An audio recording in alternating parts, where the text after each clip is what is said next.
Sir, Huzurabad MLA పాడి కౌశిక్ రెడ్డి చేసిన comments రెండు తెలుగు రాష్ట్రాల్లో తీవ్ర దుమారం లేపుతున్నాయి. గత ఎన్నికల్లో టీఆర్ఎస్ పార్టీ నుంచి పోటీ చేసి కాంగ్రెస్ పార్టీలో చేరిన 10 మంది ఎమ్మెల్యేల గురించి కొద్దిగా గట్టిగానే మాట్లాడారు. దీనికి ప్రతిస్పందనగా షేర్లింగంపల్లి ఎమ్మెల్యే అరికపాటి కూడా ఘాటుగా స్పందించి ఇంటిపై దాడి కూడా చేశారు. మరి దీనిపై టీఆర్ఎస్ సీనియర్ కార్యకర్తలుగా మీరేమంటారు? ముఖ్యంగా నిన్న మన ఎమ్మెల్యే పాడి కౌశిక్ రెడ్డి గారి మీద జరిగిన దాడి అనేది చాలా నీచమైనది, చాలా హేయమైన చర్యగా మేము భావిస్తున్నాం. ఎందుకంటే ఆయన ఒక ఎమ్మెల్యేగా ఉండి ఇంకో ఎమ్మెల్యే మీద ఇంటికి దాడి చేయడానికి వందల మంది గూండాలతోటి, కాంగ్రెస్ గూండాలతోటి, రౌడీలతో వచ్చి ఇంటి మీద దాడి చేసి ఈ విధంగా వాళ్ళ ఇంటిలో ఉన్నటువంటి గాయపరచడం అనేది నిజంగా తెలంగాణ సమాజం అంతా కూడా సిగ్గుపడుతున్నది. మన తెలంగాణ సంస్కృతి అది కాదు. ఎందుకంటే మనం 10 మందికి పక్కోడికి కానీ 10 మందికి కానీ సాయం చేసేటువంటి తెలంగాణ సమాజం ఇది మళ్ళీ ఆంధ్ర యొక్క రాజకీయాన్ని, ఆంధ్ర రాజకీయ చరిత్రను మళ్ళొకసారి ఈ అరకపూడి గాంధీ అనే వ్యక్తి చూపిస్తున్నాడు ఇక్కడ. ఎందుకంటే పాడి కౌశిక్ రెడ్డి గారు మీద దాడి చేయడం అంటే, ఒక ఎమ్మెల్యే వాళ్ళని తీసుకొచ్చి ఎమ్మెల్యే మీద దాడి చేయడం అంటే ఒక ఎమ్మెల్యే దాడి కాదు, ఒక ముఖ్యమంత్రి గారు ఒక ఎమ్మెల్యే మీద దాడి చేసినట్టుగా మేము భావిస్తున్నాం. ఎందుకంటే ఈ రోజు ఒక ఎమ్మెల్యే 100 మంది గుండాలను వేసుకుని ఒక 10 కిలోమీటర్ల నుంచి నడుచుకుంటూ పోయి 100 మంది మార్బలంతో ఎంతగానో వచ్చి ఒక ఇంటి మీద దాడి చేస్తుంటే పోలీసులు ఏం చేస్తున్నారు, ఇక్కడ ఉన్నటువంటి వ్యవస్థ ఏం చేస్తున్నది, హోమ్ మినిస్టర్ ఏం చేస్తున్నారు, ఇదంతా ఎందుకు ముఖ్యమంత్రి బాధ్యత అంటున్నాం అంటే, ఈ హోమ్ మినిస్టర్ అంటే ముఖ్యమంత్రి హోమ్ మినిస్టర్ కాబట్టి దీనికి ముఖ్యమంత్రి బాధ్యత వహించాలని మేమందరం కూడా కోరుచున్నాం. ఎందుకంటే ఒక ముఖ్యమంత్రి ఆయనకి ఎప్పుడు కూడా ఎదుటివాడి మీద దాడి చేయడం మొన్ననే చూసినాం. హరీష్ రావు గారు వరదల సాయానికి పోతే హరీష్ రావు మీద దాడి చేయడం, వాళ్ళ యొక్క ముఖ్యమంత్రి గారి కాన్స్టిట్యూషన్ అయినప్పుడు జర్నలిస్ట్ మీద దాడి చేయడం తప్ప ఇతనికి సమాజాన్ని గొప్పగా మలవడం అనేది తెలియదు. కాబట్టి ఈ విధంగా దాడి చేయడం నిజంగా మేము ఖండిస్తున్నాం. ముఖ్యంగా ఈ దాడి చేయడానికి కారణం పాడి కౌశిక్ రెడ్డి గారు మీద ఎందుకు దాడి చేశారంటే ముఖ్యమంత్రి కారణం అని మేము కోరుకున్నాం. ఎందుకంటే ముఖ్యమంత్రి గారు టీఆర్ఎస్ పార్టీ నుంచి గెలిచినటువంటి అరకపూడి గాంధీ గారిని తీసుకుపోయి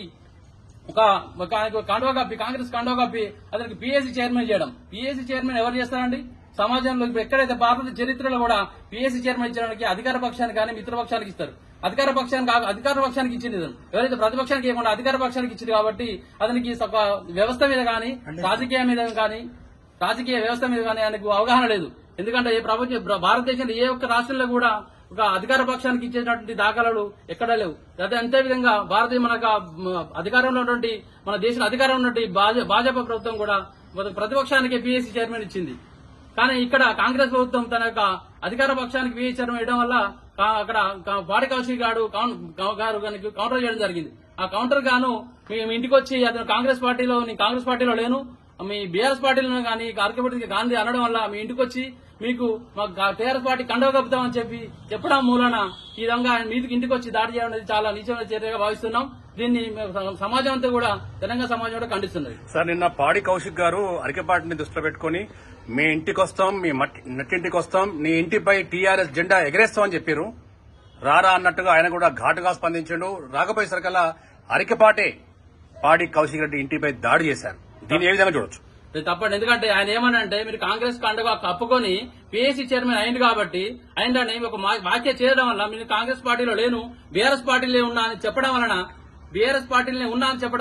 మీ ఇంటికి వచ్చి బీఆర్ఎస్ కండవ కప్పి మీ ఇంటి మీద గులాబీ జెండా ఎగిరేసిన వచ్చాం. ఎందుకంటే బీఆర్ఎస్ పార్టీని గెలిచి కేసీఆర్ దయ వల్ల నేను గెలిచినా అని చెప్పిండు. ఆయన కేసీఆర్ వల్లనే నేను ఎమ్మెల్యే అని చెప్పిండు. అలాంటప్పుడు కండవ మారలే కాబట్టి ఇంటికి వచ్చి కండగా కప్పుతామా తప్ప అనడంలో తప్పే ఉన్నది.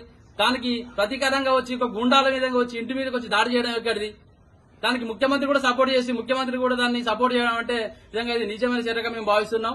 నిన్న పాడి కౌశిక్ రెడ్డి గారు బిడ్డ నీ ఇంటికి వస్తా అరకపాటి అని చెప్పి చేసిన నేపథ్యంలో ఇవాళ వెళ్లే ప్రయత్నంలో పోలీసులు హౌస్ అరెస్టా లేకుంటే పోలీస్ స్టేషన్ కు వస్తావా అని 2 డిమాండ్లు పెట్టారు. ముఖ్యంగా ఇక్కడండి హౌస్ అరెస్ట్ ఎవరు చేయాలండి? 100 మందితోటి రౌడీలతో గుండాలతోటి ఇంటికాంచి బయలుదేరిన అతన్ని అరెస్ట్ చేయాలి. ఇంట్లో దెబ్బలు తినే అతన్ని అరెస్ట్ చేస్తున్నారు తప్ప దాడి చేసేవాడిని కాకుండా దాడి చేయబడ్డవాన్ని హౌస్ అరెస్ట్ చేసిండ్రు. ఈ పోలీసు వ్యవస్థ ఏం చేస్తున్నట్టు? పోలీసు వాళ్ళ కుమ్ము కాస్తున్నట్ట కాదా?